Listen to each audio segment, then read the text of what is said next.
As dynasties go, the reign of the Tudors was relatively short, 1485 to 1603, but it holds its own in terms of infamous characters, nefarious schemes, and bloody events. It began in the aftermath of the Wars of the Roses and reached its peak with the defeat of the Spanish Armada. The first English colony in North America occurred during the Tudor period, though it failed, vanishing into the woods of North Carolina. It produced some of the most famous monarchs in British history, including Queen Elizabeth I and her notorious father, Henry VIII. The latter, fed up with the lack of papal cooperation regarding his marital status, separated the Church of England from Roman influence and control. When one considers merry old England, it's usually the Tudor period which first comes to mind, with lavish banquets, court jesters and troubadours, festivals, kings and queens, courtiers and ladies-in-waiting. In truth, it was a time of peril for all. Each of the Tudor monarchs faced schemes and plots to remove them from their thrones through assassination, revolution, or the actions of foreign enemies such as France and Spain. Even Elizabeth, today honoured as one of England's greatest monarchs, spent her entire reign threatened by perceived enemies,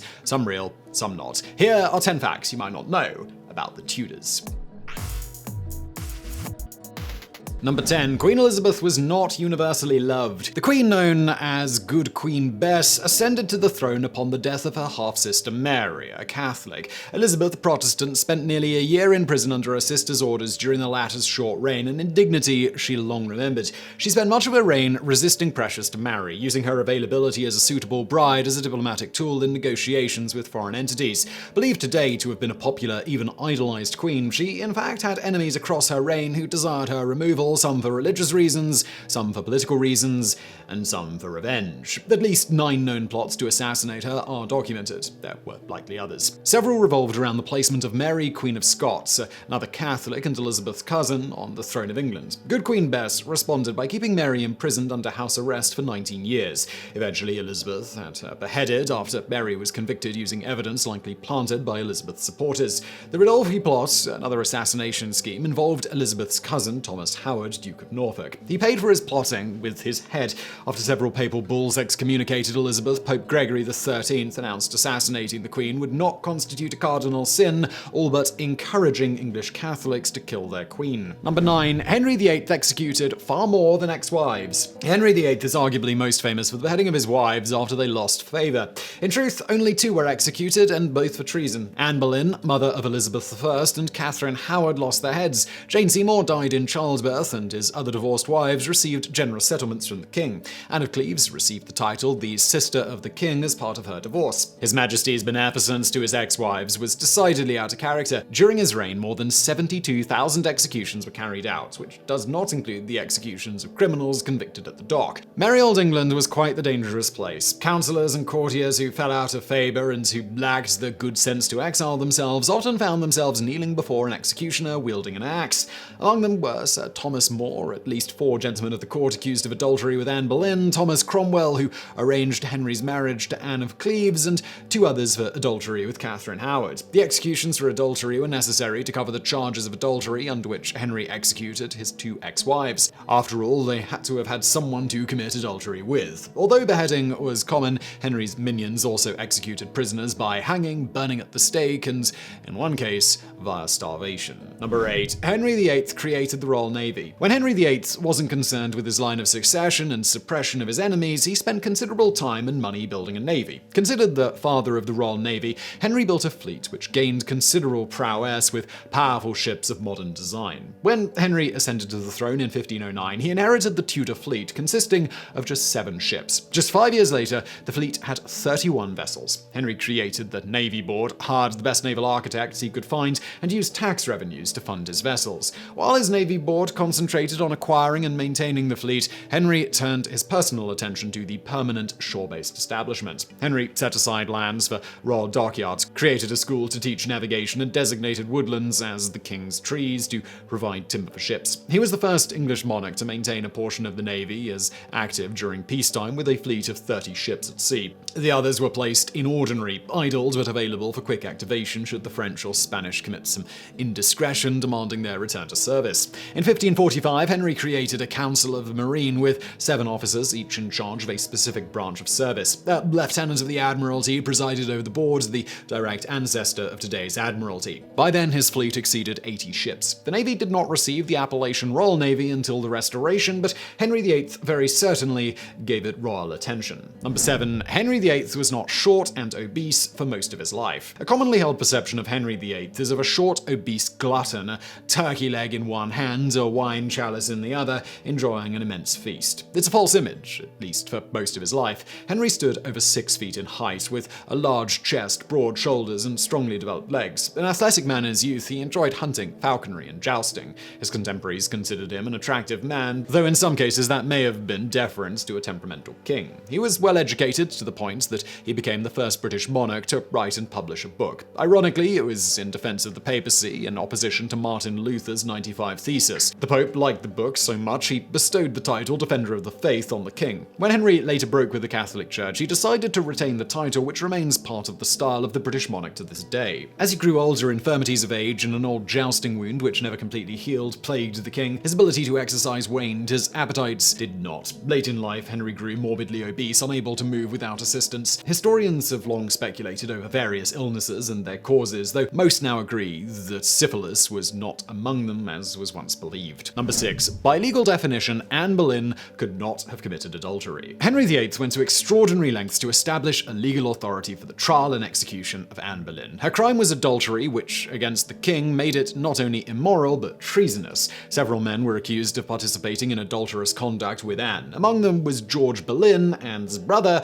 which added the charge of incest to the growing list of capital crimes. The 5 men were all tried, convicted, and executed. On May 19, 1536, Anne was similarly convicted, and her marriage to King Henry VIII was declared invalid and annulled. By definition, if there had been no marriage, as invalid and annulled establishes, there could have never been any adultery. By that time, enemies of the Boleyn family had developed a momentum which couldn't be checked, though.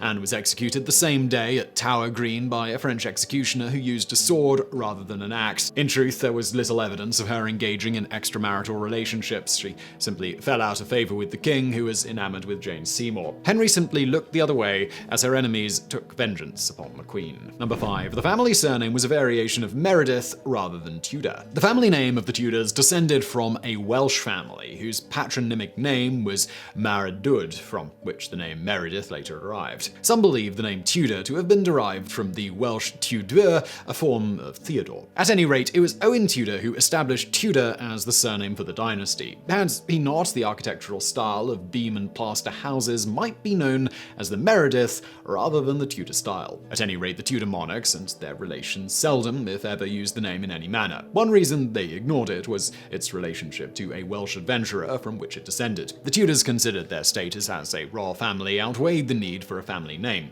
They did not consider themselves to be connected as Tudors, but rather as being of England. They ensured their subjects regarded them in the same manner, with, for example, Queen Elizabeth being Queen Elizabeth of England rather than Queen Elizabeth Tudor, Queen of England.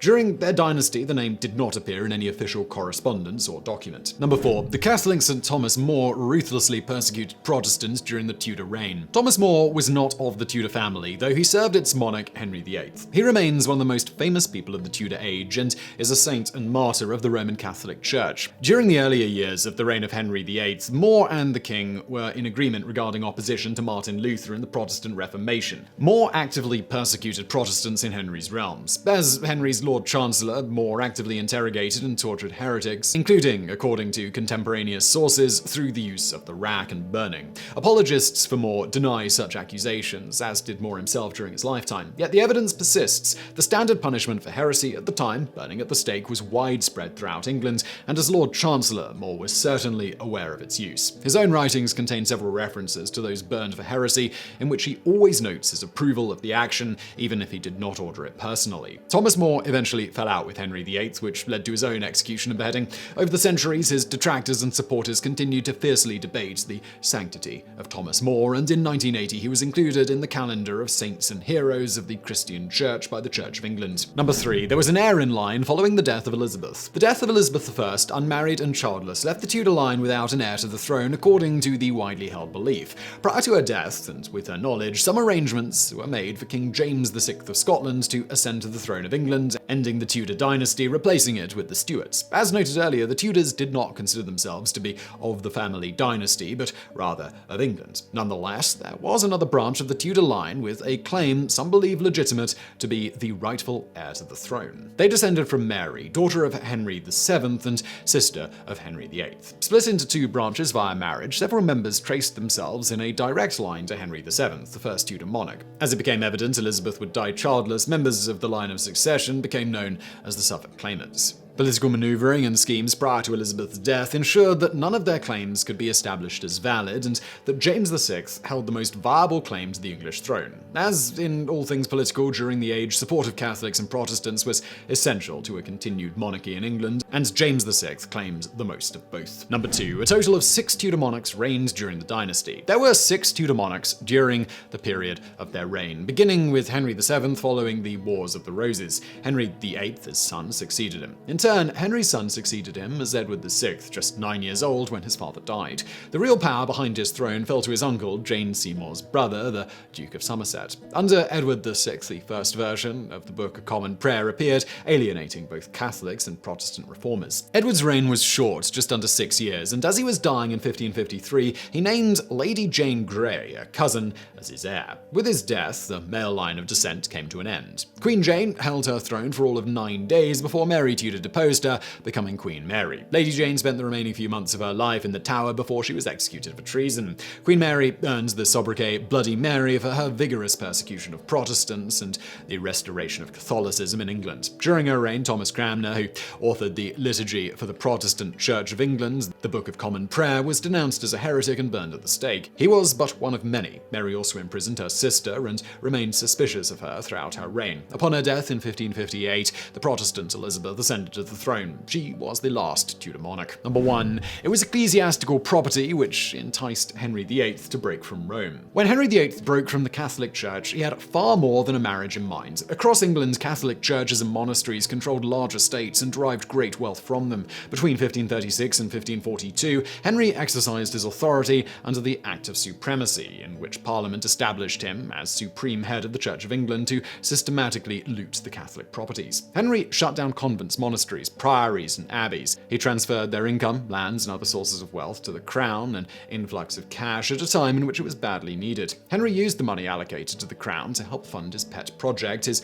Royal Navy, as well as in other less successful military ventures. While suppressing the monasteries and other church lands and institutions, he continued to style himself as defender of the faith, though he had been excommunicated by the papacy, which had bestowed upon him the title. Floods of beggars and poor, formerly supported through alms from the convents and monasteries, appeared in English towns and upon the roads. The House of Lords was disrupted as bishops and the leaders of various religious orders lost their seats, having lost the properties which controlled them. It was possibly the single largest disruption in English life in the whole of the reign of the House of Tudor. So I really hope you found that video interesting. If you did, please do hit that thumbs up button below. Don't forget to subscribe, and as always, thank you for watching.